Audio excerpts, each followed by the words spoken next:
আসসালামু আলাইকুম পঞ্চম শ্রেণীর শিক্ষার্থীরা, আশা করছি তোমরা সবাই ভালো আছো। মার্চ সায়েন্স একাডেমিতে তোমাদের স্বাগতম। আজকে তোমাদের বিজ্ঞান বইয়ের দ্বিতীয় অধ্যায় পড়াবো। দ্বিতীয় অধ্যায় হচ্ছে জীব ও পরিবেশের পারস্পরিক নির্ভরশীলতা। গত ক্লাসে আমরা প্রথম অধ্যায় কমপ্লিট করে দিয়েছি। সো ক্লাসগুলো তোমরা যারা দেখোনি অবশ্যই প্লেলিস্টে গিয়ে ক্লাসগুলো দেখে আসবে। তাহলে চলো আমরা আমাদের আজকের ক্লাসটি শুরু করছি। আজকের ক্লাসে আমরা জীব এবং পরিবেশের মধ্যে পারস্পরিক যে একটা সম্পর্ক রয়েছে সেই সম্পর্কে জানবো। ইম্পর্টেন্ট লাইনগুলো আমি তোমাদের দাগিয়ে দেব। আচ্ছা, প্রথমেই আমরা জানবো পরিবেশের উপাদান কয়টি। পরিবেশের উপাদান দুইটি, জীব ও জড়। মানুষ, পশু পাখি, গাছপালা এরা জীব। জীব আমরা সবাই চিনি। তারপর মাটি, পানি, বায়ু, সূর্য, গাড়ি, চেয়ার, টেবিল, খেলনা। আমাদের চারপাশে এমন অনেক জড় পদার্থ রয়েছে। তো এগুলো তোমার জড়। এদের মধ্যে মাটি, পানি, বায়ু, সূর্য হলো পরিবেশের মৌলিক জড় উপাদান। আচ্ছা, তাহলে দেখো আমাদের পরিবেশের মৌলিক জড় উপাদানগুলো কী কী? মাটি, পানি, বায়ু এবং সূর্য, এই চারটা মৌলিক জড় উপাদান। এখন আমরা জীব এবং জড়ের যে পারস্পরিক সম্পর্ক সেই সম্পর্কে জানব। জড়বস্তু জীব নিয়ে কিন্তু আমাদের চারপাশের পরিবেশ। তার মানে আমাদের চারপাশে কিন্তু জড়ও রয়েছে, জীবও রয়েছে। কারণ আমি ফার্স্টেই বলেছি জীব এবং জড় এই দুইটা উপাদান নিয়েই পরিবেশ গঠিত। পরিবেশের জড়বস্তু বলতে তো আমরা সবাই জানি মাটি, পানি, বায়ু ইত্যাদিকে বুঝি। এখন বেঁচে থাকার জন্য প্রতিটি জীব কোনো না কোনোভাবেই কিন্তু জড়বস্তুর উপর নির্ভরশীল। একটু খেয়াল করো, এই যে আমরা কিন্তু কোনো না কোনোভাবেই জড়বস্তুর উপর নির্ভরশীল, তাই না? বেঁচে থাকার জন্য প্রত্যেকটা জীব তোমার কিসের উপর নির্ভরশীল? জড়বস্তুর উপর নির্ভরশীল। কিভাবে সেটাই আমরা এখন জানব।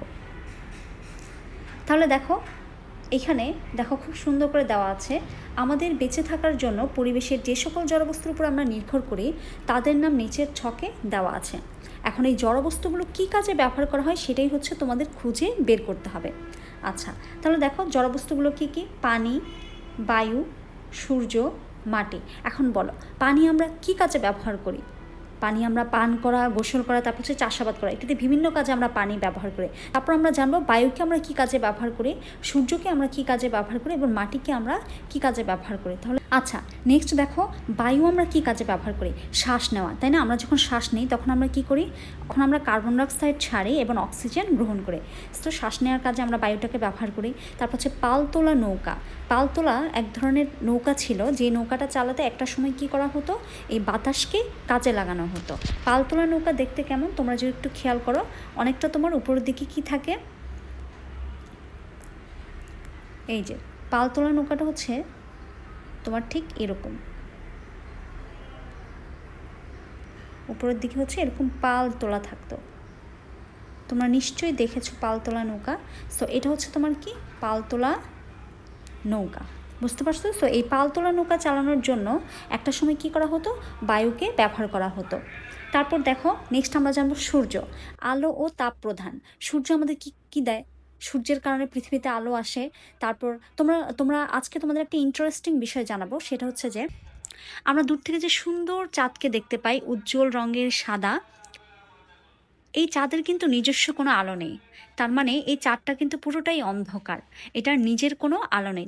তাহলে এখন তোমাদের মনে প্রশ্ন, এই যে আমরা সুন্দর সাদা রঙের চাঁদটাকে দেখতে পাচ্ছি, তাহলে এটা সাদা কি করে হলো? এটা উজ্জ্বল কি করে হলো? এটা একমাত্র উজ্জ্বল হলো শুধুমাত্র সূর্যের কারণে। কারণ সূর্যের আলোই কিন্তু সূর্যের আলোই কিন্তু চাঁদটা আলোকিত হয়, কারণ চাঁদের নিজস্ব কোনো কি নেই? আলো নেই। তারপর দেখো এই আলো, তারপর প্রচণ্ড এই যে তাপ পড়ে গরমের দিনে, প্রচণ্ড গরম, এটা কিসের কারণে? সূর্য থেকে আমরা পেয়ে থাকি। আবার সূর্যকে কাজে লাগিয়ে উদ্ভিদ কী করে? তাদের সালোকসংশ্লেষণ প্রক্রিয়ায় তাদের খাদ্য তৈরি করে। নেক্সট আমরা যেমন মাটিকে আমরা কি করি? মাটিতে আমরা গাছ লাগাই। তো গাছ লাগানোর কাজে আবার অনেকে মাটি দিয়ে কী করে? ঘর তৈরি করে, তাই না? তারপর মাটিতে আমরা কি করি? ফসল ফলাই। মাটিতে যদি ফসল ফলানো না হতো তাহলে আমরা এই যে খাবার খাচ্ছি সেগুলো কিভাবে খেতাম বলো? তাহলে দেখো প্রত্যেকটা জীবই কিন্তু কোনো না কোনো কারণে জড়বস্তুর উপর নির্ভরশীল। আশা করছি তোমরা এই পার্টটা ক্লিয়ারলি বুঝতে পেরেছো। তাহলে দেখো আমরা এখন চলে যাচ্ছি পরবর্তী পার্টে। এখানে দেখো খুব ইম্পর্ট্যান্ট একটা কথা লিখছে, যে এই যে আমরা একটু আগে যে পড়লাম যে জড়বস্তুর উপর নির্ভরশীল। তার মানে আমরা সর্বদাই কি? জড়বস্তুর উপর নির্ভরশীল। আমাদের শ্বাসকার্য চালানোর জন্য বায়ুর প্রয়োজন। তারপর দেখো পানি ছাড়া আমাদের জীবন অচল। মাটি থেকে আমরা কি পাই? খাদ্যশস্য পাই। তারপর দেখো আমাদের প্রয়োজনে বাড়ি, আসবাবপত্র, পোশাক, যন্ত্রপাতি ইত্যাদি তৈরিতে আমরা কি করি? জড়বস্তু ব্যবহার করি। এভাবেই আমরা বিভিন্ন কাজে প্রতিনিয়ত জড়বস্তুর উপর নির্ভরশীল। তাছাড়া বেঁচে থাকা, বংশবৃদ্ধি এবং প্রকৃতিতে টিকে থাকার জন্য মানুষ জড়বস্তুর উপর নির্ভরশীল। তো এই বিষয়গুলো হচ্ছে আমরা জানলাম। নেক্সট দেখো, আমরা খুব সুন্দর একটা প্রাকৃতিক দৃশ্য দেখতে পাচ্ছি, তাই না? কীভাবে মানুষ তাদের জড়বস্তুর উপর নির্ভরশীল। এই যে দেখো, এখানে খুব সুন্দর একটা আমরা পাল তোলা নৌকা দেখতে পাচ্ছি, যেটা একটু আগে আমি তোমাদের এঁকে দেখিয়েছি। আচ্ছা, তাহলে দেখো এখন হচ্ছে যে প্রাণীর নির্ভরশীলতা। এতক্ষণ হচ্ছে আমরা জীব কীভাবে জড়বস্তুর উপর নির্ভরশীল, ঠিক একইভাবে এখন দেখো প্রাণীরা কীভাবে বেঁচে থাকার জন্য জড়বস্তুর উপর নির্ভরশীল, ওইটা সম্পর্কে আমরা জানবো। মানুষের মতো সকল প্রাণীও কিন্তু বেঁচে থাকার জন্য জড়বস্তুর উপর নির্ভরশীল। জড়বস্তুর যে প্রধান 4টা উপাদান, সেই 4টা উপাদান নিয়েই কিন্তু বারবার কথা বলা হয়েছে। কী কী? মাটি, পানি, বায়ু, হচ্ছে সূর্য। তাহলে দেখো, তোমরা যদি একটু খেয়াল করো, মাটি এবং পানি, সেখানে কিন্তু অধিকাংশ জীব বাস করে, তাই না? যেমন অনেক পোকামাকড়, কেঁচো, ইঁদুর, তারা কিন্তু, এই সকল প্রাণীরা কিন্তু কোথায় থাকে? মাটির নিচে থাকে। তারপর মাছ, কুমির, কাছিম, এগুলো কোথায় বাস করে? পানিতে বাস করে। তারপর দেখো, বায়ুতে যে অক্সিজেন রয়েছে, প্রাণীরা তা দিয়ে কী করে? শ্বাসকার্য চালায়। তো বিভিন্নভাবেই কিন্তু তারা এই জড়বস্তুগুলোর উপর নির্ভরশীল। এখন আমরা জানবো উদ্ভিদের নির্ভরশীলতা। প্রাণীদের মতো উদ্ভিদের জড়বস্তুর উপর নির্ভরশীল। তাহলে দেখো আমরা কি জানলাম? এই যে আমাদের পৃথিবীতে যত ধরনের জড়বস্তু আছে, প্রত্যেকটা জড়বস্তুর উপর, জীব বলো, প্রাণী বলো, তারপর হচ্ছে তোমার উদ্ভিদ বলো, সব কিছুই কিন্তু এই জড়বস্তুর উপর বিভিন্নভাবে নির্ভরশীল। প্রাণীর মতো উদ্ভিদেরও কিসের প্রয়োজন? সালোক সংশ্লেষণের প্রয়োজন। প্রাণীর মতো উদ্ভিদেরও কি প্রয়োজন বলো? উদ্ভিদেরও শ্বাসকার্যের প্রয়োজন। আর এই শ্বাসকার্যের জন্য তারা বায়ুর অক্সিজেনকে কী করে? ব্যবহার করে। তারপর হচ্ছে উদ্ভিদ সূর্যের আলো উপস্থিতিতে সে কী করে? বায়ুর কার্বন ডাইঅক্সাইড এবং পানিকে ব্যবহার করে সে কী করে? খাদ্য তৈরি করে। যেটা আমি একটু আগেই বলেছিলাম যে সূর্যকে কাজে লাগিয়ে তারা সালোক সংশ্লেষণ প্রক্রিয়া উদ্ভিদ কী করে? খাদ্য তৈরি করে। অধিকাংশ সবুজ উদ্ভিদের দেহে কত পার্সেন্ট পানি থাকে বলতো? 70 থেকে 90%। খুবই ইম্পর্ট্যান্ট একটা লাইন। মাটিতে উদ্ভিদের জন্য যে পুষ্টি উপাদানগুলো থাকে তা পানির মাধ্যমে উদ্ভিদের বিভিন্ন অংশে পৌঁছায়। শাপলা, কচুরিপানা, টোপাপানা প্রভৃতি উদ্ভিদের আবাসস্থল কিন্তু পানি। সো এই উদ্ভিদগুলো কোথায় থাকে? পানিতে থাকে। এখন আমরা জানবো উদ্ভিদ ও প্রাণীর পারস্পরিক নির্ভরশীলতা সম্পর্কে। কীভাবে উদ্ভিদ প্রাণীদের উপর নির্ভরশীল, প্রাণীরা আবার উদ্ভিদদের উপর নির্ভরশীল, সে বিষয়ে আমরা জানবো। তাহলে চলো আমরা একটু দেখি যে প্রাণী এবং উদ্ভিদ উভয়ই হচ্ছে একে অপরের উপর নির্ভর করে বেঁচে থাকে। তাদের এই পারস্পরিক নির্ভরতা ও প্রকৃতির যে ভারসাম্য এবং সৌন্দর্য রক্ষা করে।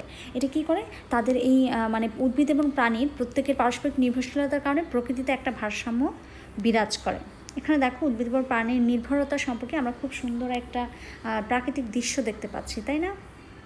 এখানে বলা হয়েছে যে উপরে যে চিত্রটি সেটা ভালোভাবে লক্ষ্য করো এবং এই চিত্র অনুযায়ী উদ্ভিদের উপর প্রাণী নির্ভরশীলতা এবং প্রাণীর উপর উদ্ভিদের নির্ভরশীলতা সম্পর্কে এই ছকটা তোমরা পূরণ করো। তাহলে আমরা লিখব যে কোন কোন বিষয়ের ক্ষেত্রে উদ্ভিদ প্রাণীদের উপর নির্ভরশীল, আবার প্রাণী তার উদ্ভিদের উপর নির্ভরশীল। তাহলে দেখো, ছকটা দেখলেই আমরা বুঝতে পারবো।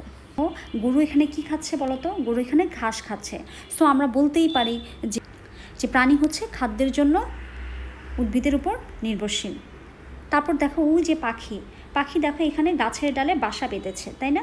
সো আমরা বলতেই পারি বাসস্থানের জন্য প্রাণী হচ্ছে উদ্ভিদের উপর নির্ভরশীল। তারপর দেখো, এই যে গাছে বসে আছে, সো তারা এখান থেকে কি নিচ্ছে? অক্সিজেন গ্রহণ করছে, তাই না? প্রাণীগুলো কি করছে? আমরা যে কার্বন ডাইঅক্সাইড ছাড়ছি আর অক্সিজেন গ্রহণ করছে, এই যে অক্সিজেনটা গ্রহণ করছে, আমরা বলো, প্রাণীরা বলো, অক্সিজেন গ্রহণ করছে, সেটা কোথায় থেকে আসছে? উদ্ভিদ থেকে। তাহলে দেখো, আমরা বলতে পারি যে অক্সিজেনের জন্য প্রাণীরা হচ্ছে উদ্ভিদের উপর নির্ভরশীল।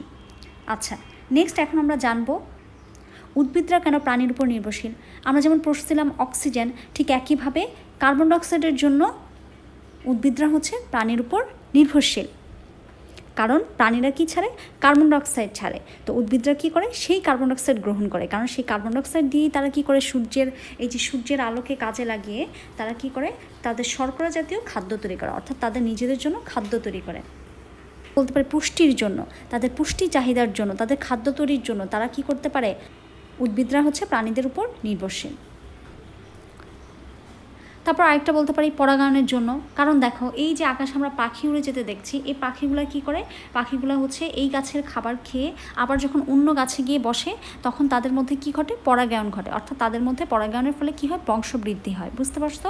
আচ্ছা, তো এই পরাগায়নের কারণে সো আমরা এই জিনিসগুলো লিখতে পারি। তাহলে চলো আমি একটু তোমাদের দেখিয়ে দিচ্ছি। দেখো কি কি, উদ্ভিদের উপর প্রাণী নির্ভরশীলতা, খাদ্যের জন্য, বাসস্থানের জন্য, অক্সিজেনের জন্য, তারপর হচ্ছে কার্বন ডাইঅক্সাইডের জন্য, পরাগায়নের জন্য, আর পুষ্টির জন্য। এটা হচ্ছে প্রাণীর উপর উদ্ভিদের নির্ভরশীলতা। নেক্সট আমরা চলে যাচ্ছি পরবর্তী পার্টে। দেখো এখানে কি বলা হয়েছে, উদ্ভিদ এবং প্রাণী কেউই কিন্তু স্বয়ংসম্পূর্ণ নয়। পরিবেশে বসবাস এবং বেঁচে থাকার প্রয়োজনীয়তা উপাদানের চাহিদা পূরণের জন্য তারা প্রত্যেকেই একে অপরের উপর নির্ভরশীল। তা আমরা তো দেখতেই পেয়েছি তারা কিভাবে উদ্ভিদ এবং প্রাণী একে অপরের উপর নির্ভরশীল। উদ্ভিদ ও প্রাণীর নির্ভরশীলতা সম্পর্কে আমরা আরেকটু জানবো। একটু খেয়াল করো, এখানে আমরা খুব সুন্দর একটা চিত্র দেখতে পাচ্ছি। এখানে দেখো সালোক সংশ্লেষণ তৈরি হচ্ছে। উদ্ভিদ কী করছে? সালোক সংশ্লেষণ তৈরি করছে। কিভাবে? এই যে সূর্যের আলোকে ব্যবহার করে এবং পানি ব্যবহার করে উদ্ভিদ কী করছে? নিজের জন্য খাদ্য তৈরি করছে। তাহলে চলো এই প্রক্রিয়াটা আমরা একটু দেখি। পরিবেশে উদ্ভিদ এবং প্রাণী একে অপরের উপর পরিপূরক, একে অন্যের পরিপূরক। প্রাণী শ্বাসক্রিয়ায় যে কার্বন ডাইঅক্সাইড ত্যাগ করে, তার মানে একটু খেয়াল করবা আমরা কী করি। আমরা যখন শ্বাস নিই তখন আমরা কি ছাড়ি বলো তো? আমরা হচ্ছে যখন আমরা শ্বাসটাকে ছাড়ি তখন আমরা হচ্ছে কার্বন ডাইঅক্সাইড ছাড়ি, কিন্তু আমরা যখন গ্রহণ করি তখন হচ্ছে অক্সিজেন গ্রহণ করি। এখন নিশ্চয়ই তোমাদের মনে প্রশ্ন, এই অক্সিজেনটা আসে কোত্থেকে? উদ্ভিদ থেকে। উদ্ভিদের আমাদের চারপাশে যে উদ্ভিদ রয়েছে, গাছপালা রয়েছে, সেখানে অক্সিজেন উৎপন্ন হচ্ছে। সেই অক্সিজেনটা আমরা গ্রহণ করছি এবং আমাদের দেহে কী উৎপন্ন হচ্ছে? কার্বন ডাইঅক্সাইড, যেটা আমরা ছাড়ছি। এবং সেই কার্বন ডাইঅক্সাইড আবার কী করছে? উদ্ভিদ তাদের খাদ্য হিসেবে গ্রহণ করে নিচ্ছে, তাদের শ্বাসকার্য পরিচালনার জন্য সে কী করে নিচ্ছে? গ্রহণ করে নিচ্ছে। এবং সেই কার্বন ডাইঅক্সাইডকে তারা কী করছে? কাজে লাগাচ্ছে। কীভাবে? দেখো, সো দেখো শ্বাসকে আমরা যে কার্বন ডাইঅক্সাইড ত্যাগ করি, উদ্ভিদ কী করছে? সালোক সংশ্লেষণ প্রক্রিয়া। সালোক সংশ্লেষণ কেন বলা হয়েছে? সালোক কথার অর্থ হচ্ছে সূর্যের আলো। স দিয়ে বোঝানো হয়েছে সূর্য, আর আলোক দিয়ে বোঝানো হয়েছে আলো। তার মানে সূর্যের আলোটাকে ব্যবহার করে তারা কী করছে? খাদ্য তৈরি করছে। বুঝতে পারছো? তো প্রাণী এই খাদ্য গ্রহণ করে বেঁচে থাকে। সংশ্লেষণ প্রক্রিয়া খাদ্য তৈরি করছে। উদ্ভিদের সালোক সংশ্লেষণে তারা এই যে সালোক সংশ্লেষণ প্রক্রিয়া খাদ্য তৈরি করছে, সো খাদ্য তৈরির ফলে সেখানে কি উৎপন্ন হচ্ছে? অক্সিজেন উৎপন্ন হচ্ছে। যে অক্সিজেনটাই কি করছি আমরা প্রাণীরা আবার শ্বাস গ্রহণের সময় সেটা কি করছি? ব্যবহার করছি। তাহলে দেখো আমরা কিন্তু একে অন্যের পরিপূরক, তাই না? প্রাণী এবং উদ্ভিদ একে অন্যের পরিপূরক। তারপর দেখো উদ্ভিদ অনেক প্রাণীর আবাসস্থল, যেমন গাছের ডালে পাখি, যেমন হচ্ছে গাছের ডালে পাখি, বানর, মৌমাছি, পিঁপড়া ইত্যাদি বাস করে। উদ্ভিদের পরাগায়ন এবং বীজের বিস্তরণ প্রাণীদের উপর নির্ভরশীল। আচ্ছা, এই লাইনটা আমরা একটু এখান থেকে জানবো। দেখো এখানে দেখো ফুলের পরাগায়ন ঘটছে। কিভাবে? এই যে আমরা তোমাদের একটু আগে বলেছিলাম পাখি, মৌমাছি এরা হচ্ছে যখন উড়ে এক ফুল থেকে অন্য ফুলে যায় বা এক গাছ থেকে যখন অন্য গাছে যায় তখন কি হয়? তাদের মধ্যে পরাগায়ন ঘটে। দেখো এখানে মৌমাছি এখান থেকে কি খেলো? এখান থেকে ফুলের মধু খেলো। ফুলের মধুকে সে হচ্ছে অন্য একটা গাছে গিয়ে বসলো, তখন কি হলো? পরাগায়ন হলো। বুঝতে পারছো? আচ্ছা, তাহলে আমরা একটু পড়ি। পরাগায়ন এবং বীজের বিস্তরণ এটা প্রাণীদের উপর নির্ভরশীল। মৌমাছি, পাখি, প্রজাপতি এরা কী করে? বিভিন্ন ধরনের প্রাণী ফুলে ফুলে ঘুরে মধু সংগ্রহ করে। ফুলে ঘুরে তারা কী করে? মধু সংগ্রহ করে। এদের মাধ্যমে এক ফুলের পরাগরেণু অন্য ফুলে স্থানান্তরিত হয়ে কী ঘটায়? পরাগায়ন ঘটায়। পরাগায়ন না হলে অধিকাংশ উদ্ভিদের বংশবৃদ্ধি কখনোই সম্ভব হতো না। একমাত্র এই পরাগায়নের কারণেই একটা উদ্ভিদ থেকে অটোমেটিক্যালি কী হয়? আরেকটা উদ্ভিদের জন্ম হয়। দেখো আশেপাশে কিন্তু প্রচুর গাছপালা আছে যেগুলো কিন্তু আমরা নিজেরা লাগানো হয় নাই, যেগুলো কিন্তু নিজে থেকেই হয়েছে। আর এটা হয়েছে শুধুমাত্র এই পরাগায়নের কারণে। তারপর দেখো পাখিরা কি খায়? ফল খায়। ফল খাওয়ার সময় পাখিরা মাধ্যমে প্রকৃতিতে অনেক সময় ফলের বীজ ছড়িয়ে পড়ে, তাই না? দেখো তারা কি করে? গাছে গাছে ঘুরে পাখিরা কি খাচ্ছে? ফল খাচ্ছে। ফল খেয়ে তারা বীজটা দেখা যাচ্ছে মাটিতেই ফেলে দিচ্ছে। মাটিতে ফেলে দেওয়ার কারণে কি হচ্ছে? সেখান থেকে সেই বীজ থেকে আবার আরেকটা গাছের জন্ম হচ্ছে, অর্থাৎ এটাকে বলা হয় বীজের বিস্তরণ। তাহলে দেখো এগুলো কিন্তু আমরা লাগাচ্ছি না, এগুলো অটোমেটিক্যালি হচ্ছে। আর যেগুলো আমরা লাগাচ্ছি সেগুলো তো হচ্ছে, কিন্তু আমরা এরকম কত গাছ লাগাবো বলো? সবার পক্ষে তো সম্ভব না, আর সবাই কিন্তু এই কাজটা করেও না, তাই না? কিছু কিছু উদ্ভিদের বীজ সরাসরি অঙ্কুরোদ্গম হয় না। এই সকল উদ্ভিদের বীজ পাখি খাওয়ার পর তার মলের মাধ্যমে আবার মাটিতে ফিরে আসে। তারপর সেগুলো থেকে উদ্ভিদের নতুন চারাগাছ জন্ম নেয়, যেমন বট, পাকুড় প্রভৃতি। বুঝতে পারছো? আচ্ছা, তার মানে বীজ ফেললেই কিন্তু সে বীজ থেকে কিছু কিছু বীজ থেকে কি হয় না? চারা গাছের জন্ম হয় না। তো কিভাবে হয়? পাখি যখন মলত্যাগ করে সেই মলত্যাগের মাধ্যমে বীজটা যখন বেরিয়ে আসে তখন সেখান থেকেও আবার কি হয়? চারা গাছের জন্ম হয়। কি কি হতে পারে? যেমন বট, পাকুড় প্রভৃতি। তারপর আবার কিভাবে দেখো বিভিন্ন উদ্ভিদ এবং প্রাণী মৃতদেহ পচে জড় উপাদানে পরিণত হয়। সবুজ উদ্ভিদ এদিকে পুষ্টি উপাদান হিসেবে গ্রহণ করে। উদ্ভিদ এবং প্রাণী যে মারা যায় সেগুলো মাটির সঙ্গে মিশে পচে একটা কিসে পরিণত হয়, জড় উপাদানে পরিণত হয়। সেখান থেকেও কিন্তু উদ্ভিদ কী করে, পুষ্টি গ্রহণ করে। এভাবে উদ্ভিদ এবং প্রাণী পারস্পরিকভাবে একে অপরের উপর নির্ভরশীল। আর এই নির্ভরশীলতার জন্যই কিন্তু আমাদের যে প্রাকৃতিক পরিবেশ সেখানে একটা ভারসাম্য বজায় রয়েছে। দেখো এখানে চিত্রে আমরা খুব সুন্দর করে দেখতে পাচ্ছি অক্সিজেন থেকে, গাছ থেকে যে অক্সিজেন যেটা কি করছে, এই যে গরু অর্থাৎ প্রাণীটা কি করছে, গ্রহণ করছে। আবার সে যে কার্বন ডাইঅক্সাইডটা ছাড়ছে সেটা আবার গাছ কি করছে, গ্রহণ করে নিচ্ছে। তারপর দেখো তার যে মল, সেই মলই আবার কি হচ্ছে, মাটিতে কি হচ্ছে, এই যে পুষ্টিতে পরিণত হচ্ছে। এই যে দেখো একটা গরু যে হচ্ছে মারা গিয়েছে কিন্তু সে পচে গলে সেখান থেকে যে পুষ্টি সেটা উদ্ভিদ কী করছে, কাজে লাগাচ্ছে। বুঝতে পারছো? আচ্ছা, সো আজকের ক্লাসটি হচ্ছে এ পর্যন্তই। ভিডিওটি ভালো লাগলে অবশ্যই লাইক কমেন্ট শেয়ার করবে এবং নিয়মিত আপডেট পেতে চ্যানেলটি সাবস্ক্রাইব করে রাখবে। নেক্সট ক্লাসে আমরা হচ্ছে পরবর্তী পার্ট নিয়ে আলোচনা করব।